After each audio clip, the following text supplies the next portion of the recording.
بسم الله الرحمن الرحيم.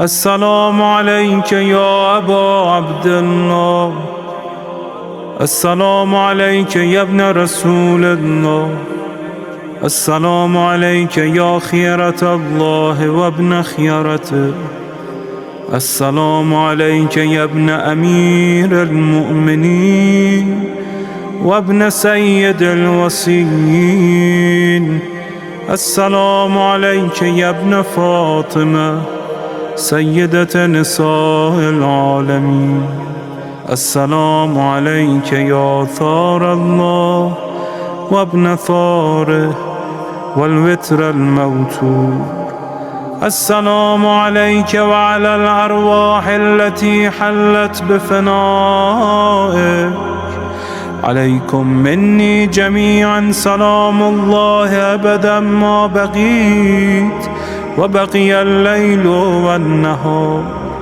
يا أبا عبد الله، لقد عظمت الرزية وجلت وعظمت المصيبة بك علينا وعلى جميع أهل الإسلام، وجلت وعظمت مصيبتك في السماوات على جميع أهل السماوات.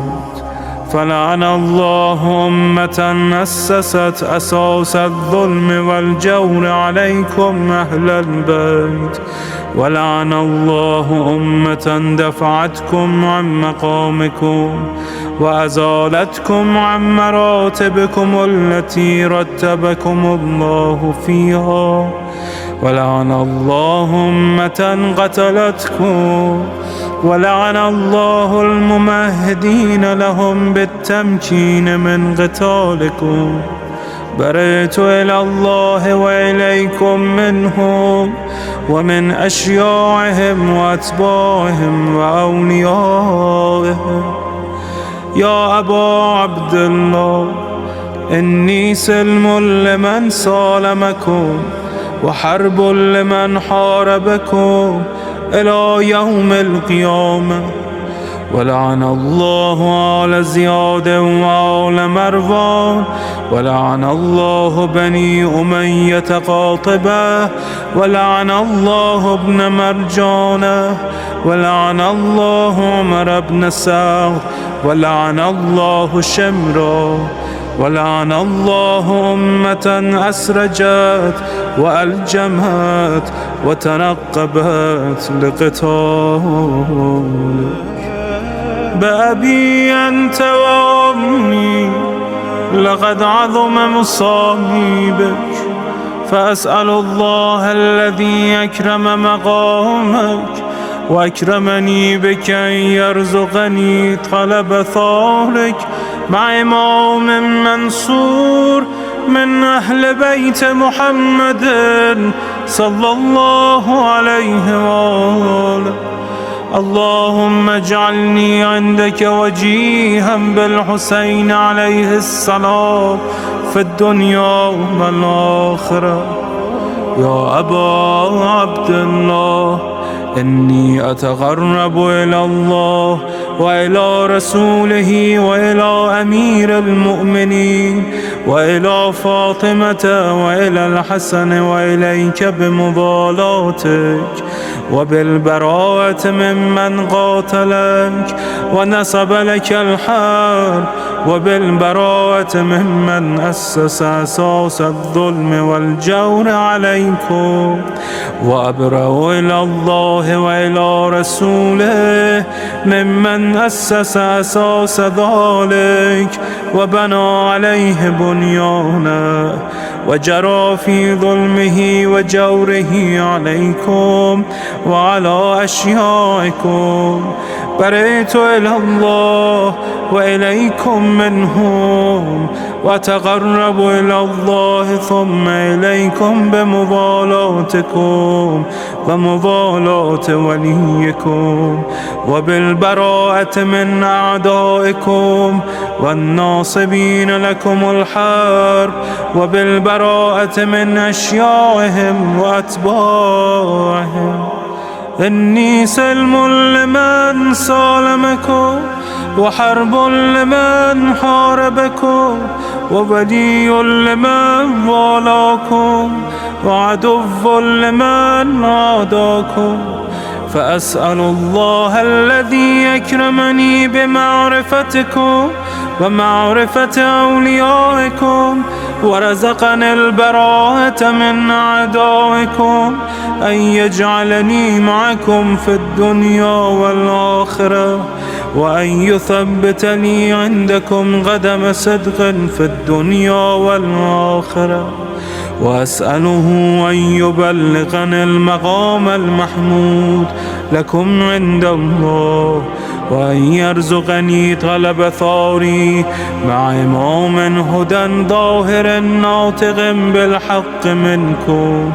وأسأل الله بحقكم وبالشأن الذي لكم عنده أن يعطيني بمصابي بكم أفضل ما يعطي مصابا بمصيبته، مصيبة ما أعظمها وأعظم رزيتها في الإسلام وفي جميع السماوات والأرض.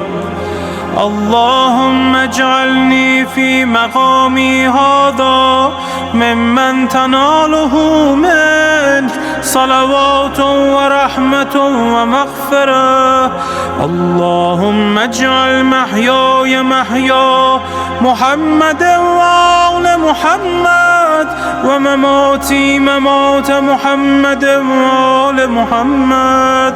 اللهم إن هذا يوم تبركت به بنو أمية وابن آكلة الأكباد، اللعين ابن اللعين على لسانك ولسان نبيك صلى الله عليه وآله، في كل موطن وموقف وقف فيه نبيك صلى الله عليه وآله.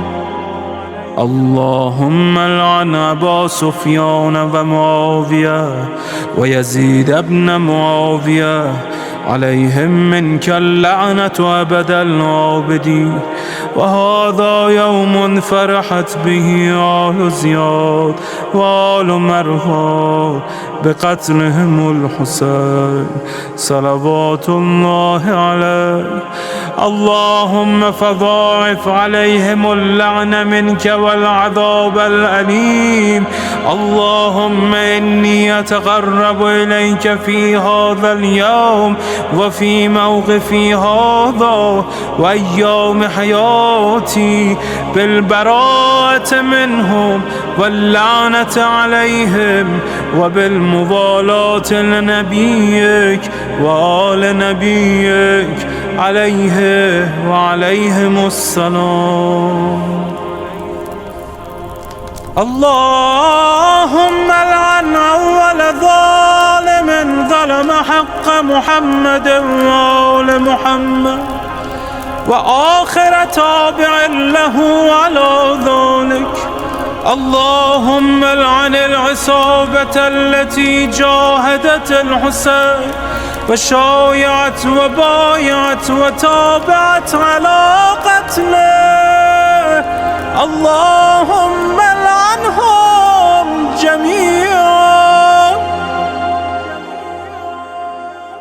السلام عليك يا أبا عبد الله، وعلى الأرواح التي حلت بفنائك.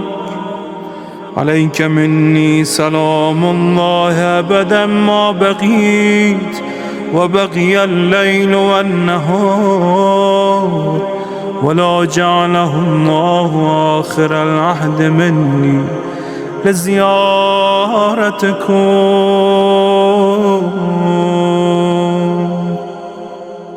السلام على الحسين وعلى علي بن الحسين وعلى أولاد الحسين وعلى أصحاب الحسين.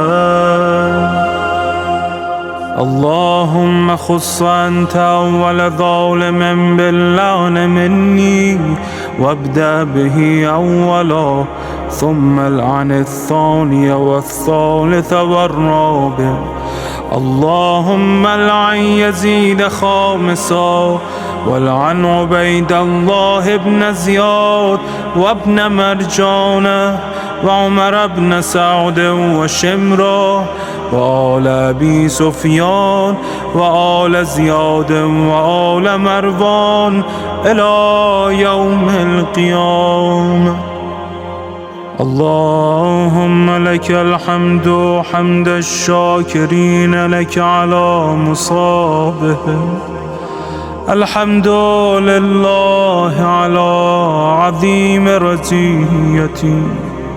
اللهم ارزقني شفاعة الحسين يوم الورود، وثبتني قدم صدق عندك مع الحسين وأصحاب الحسين الذين بذلوا مهجهم دون الحسين عليه السلام.